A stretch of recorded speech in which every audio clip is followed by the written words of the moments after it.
I'm here with Paul Allen at Birmingham Pride. Hey! So what's the value, Paul, of coming along to Birmingham Pride each year? Well, for the humanists, it's really good value because there's a lot of interest, and it's amazing how many people say, "Oh, is that what humanists are? I'm one of them." And then, of course, they get their tattoo and they're signed up, so that's worthwhile. It stopped raining, so everybody seems to be enjoying themselves more. And there's lots of different groups. It's very mixed, lesbian and gay, straight, so that's really nice too. And some people really know how to enjoy themselves, whether it's on the climbing frame, which is to my left, or indeed getting dancing in the tents and getting drunk in the tents next to me. Do you think most of the people here are open to the humanist message?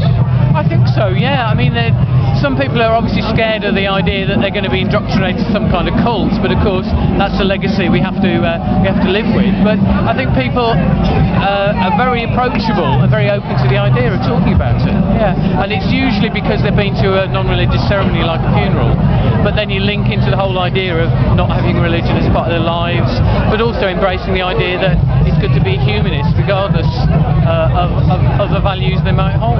What's GALHA's main priorities at the moment? Making sure we have a public face, because a lot of the things and events that we organise tend to be in the southeast.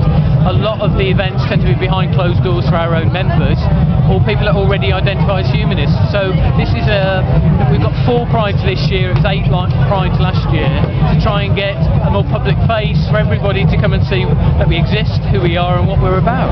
Have you got any campaigns going at the moment?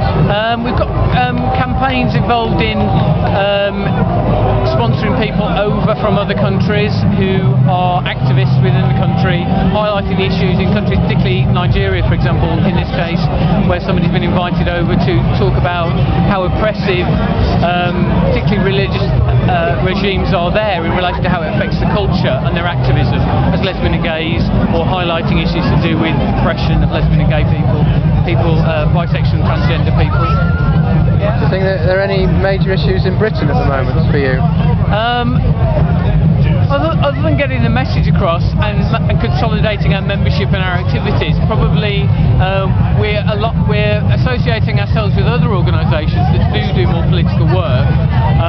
We're trying to get charitable status at the moment, so we're being very clear about what that means and how we can best present ourselves, and also have a rethink about what the organisation is about and how inclusive it should be for people aligned with what the organisation is about, not just identify as lesbian, gay, or bisexual, or transgender.